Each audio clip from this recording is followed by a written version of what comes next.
Pingree and I go back a reasonably long way together. When my brother and I first arrived at the school, Eisenhower was still president, and Miller Boyari was teaching auto mechanics at South Plainfield High.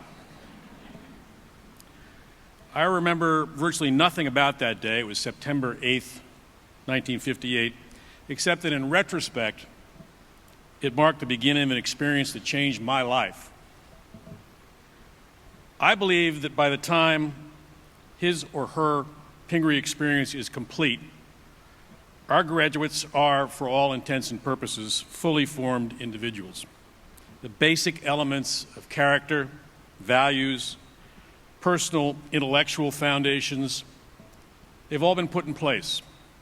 The ability to synthesize information, to problem solve, and to think abstractly are either developed or they're unlikely to ever be developed.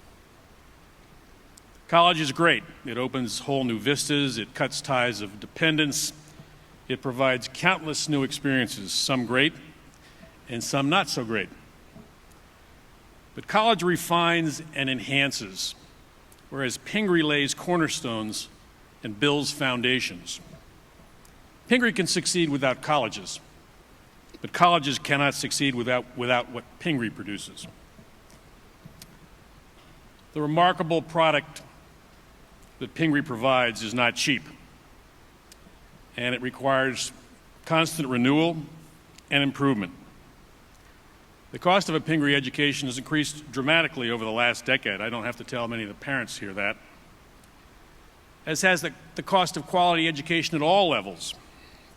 There are a lot of reasons for this, not the least of which is the fact that the skills and preparation required to function effectively at institutions of higher learning and in the world at large have grown tremendously more complex and varied. So going forward, we need to provide additional and more flexible financial assistance programs, not only so we can attract lower income students, but so that middle class families as well can sustain the burden of one or more tuitions. If we fail to do this, the profile of the Pingree student body is likely to change dramatically in ways that we don't intend. We also need to, of course, attract and retain the best faculty on the planet. And we need to keep on the cutting edge of the evolving technology that impacts education, or risk becoming irrelevant in a nanosecond, which my kids tell me is pretty quick. We need to replace and improve physical facilities to provide the environment that allows our educators to educate and our students to grow in character and mind and body. To do all of these things, we need to raise a significant amount of money.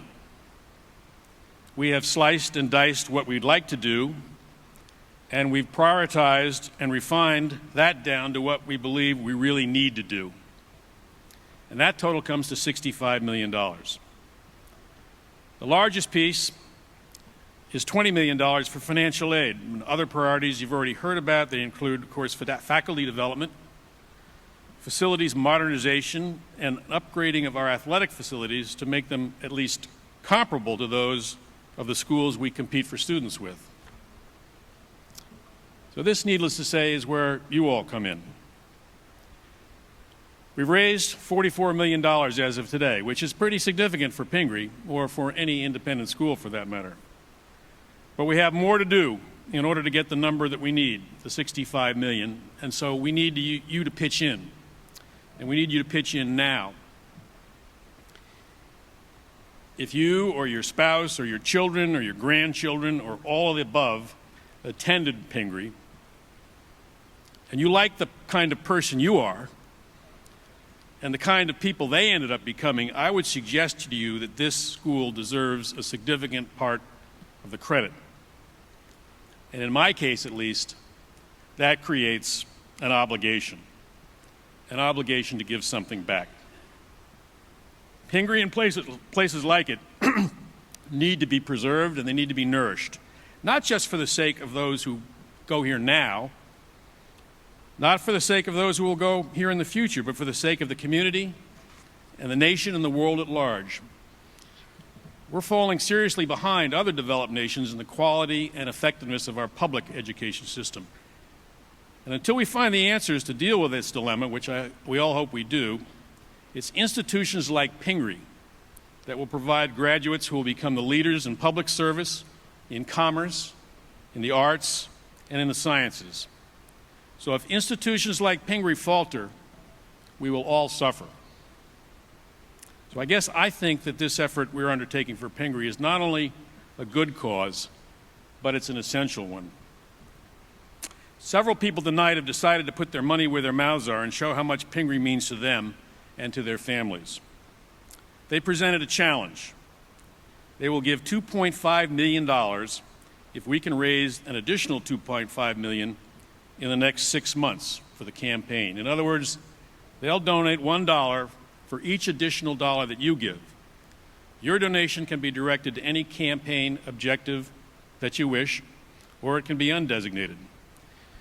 That includes the annual fund. In the case of gifts designated for the Pingree Fund, the donors will match new gifts or amounts that are increases above your previous year's gifts.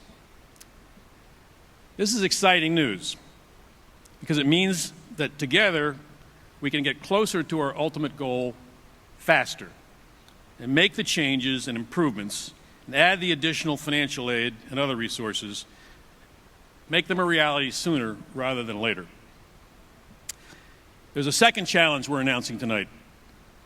Another donor has agreed to designate up to $1 million to the Miller Abel Yari Class of 1952 Athletic Center and a dollar-to-dollar challenge for all donations to the center made between now and December 31st, 2014, the end of the year. If this challenge is met, we'll have over $7 million of the $8 million needed to break ground on this transformational project.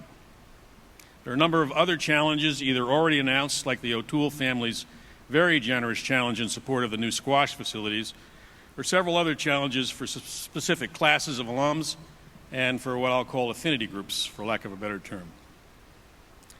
So what I hope you all will do is to consider what Pingree has done for you and yours in the past, and then to consider what it has to contribute to a much broader group of constituents in the future, and come up with a figure that you feel is the most you can possibly give in support of this remarkable place.